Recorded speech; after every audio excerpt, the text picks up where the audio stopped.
ගොඩක් ආදරෙන් ඔයාලා අපේ channel එකට පිළිගන්නවා. අද කියලා දෙන්නේ ගොඩක් රසට කොහොමද chicken කොත්තු එකක් හදාගන්නේ කියලා.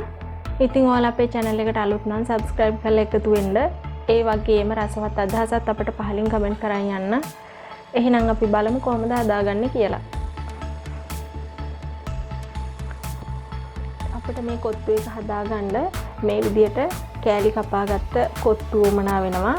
මේ විදියට කෑලි කපා ගන්න කොහොමද කියලා කලින් වීඩියෝ එකක කියලා තියෙනවා.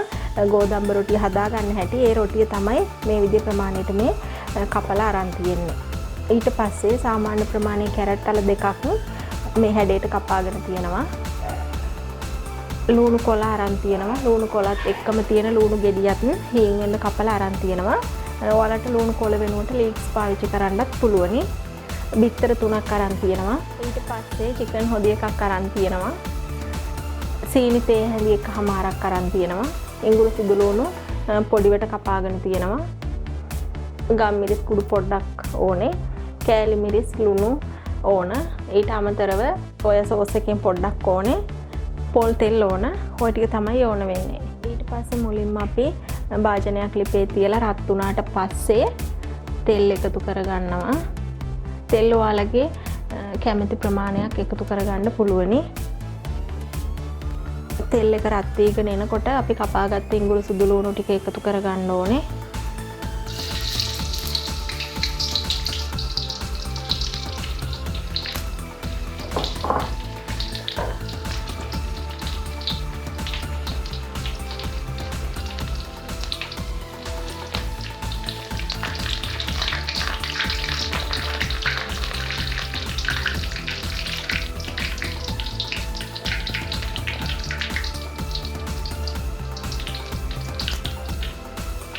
මේ විදියට බ්‍රවුන් පාටට හැරීගෙන එනකොට ලිපේ ගින්දර ටික අඩු කරලා කැරට් ටික එකතු කරගන්නවා.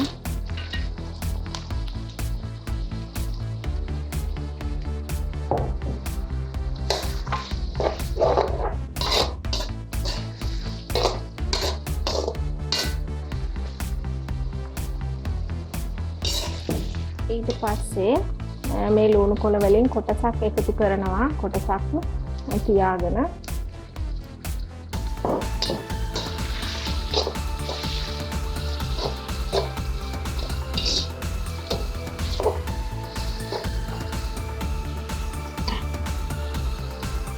දැන් අපි බිස්තර ටික එකතු කරගන්න.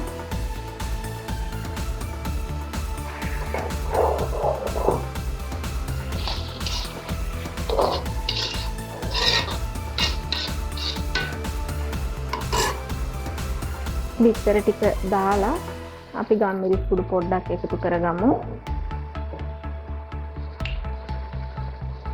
කෑලි මිරිස්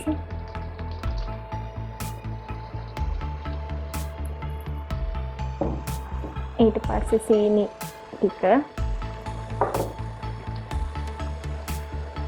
ලුණු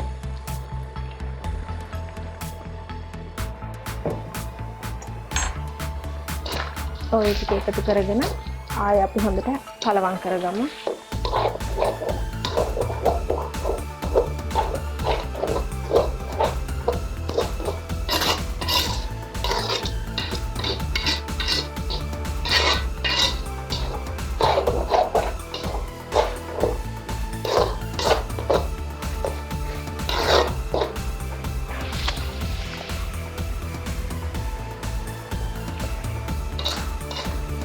මේ වෙලාවේදී සෝයා සෝස් තේ හැඳි දෙකක් විතරක් එකතු කරගන්නවා.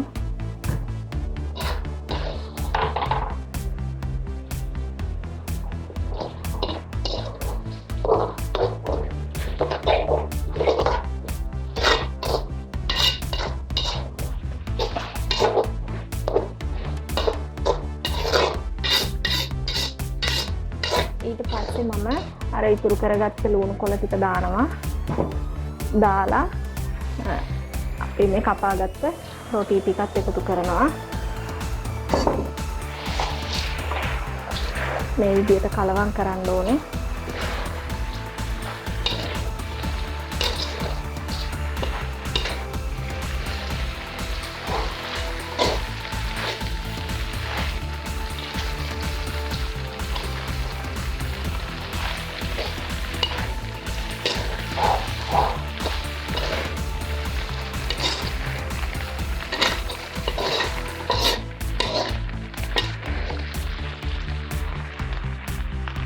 දැන් අපි චිකන් හොදි ටික එකතු කරගමු.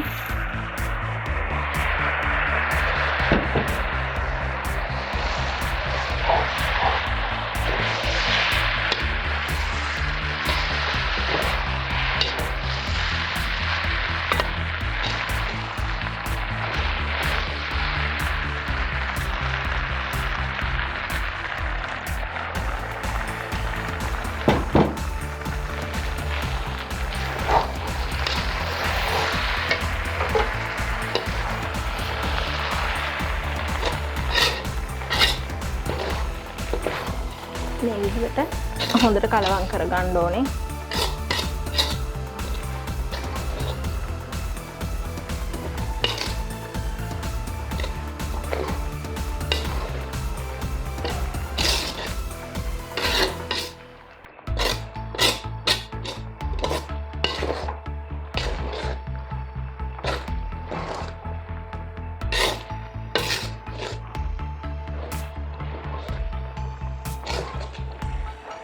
ඔන්න දැන් රසවත් කොත්තු එකක් හදාගෙන තියෙන්නේ.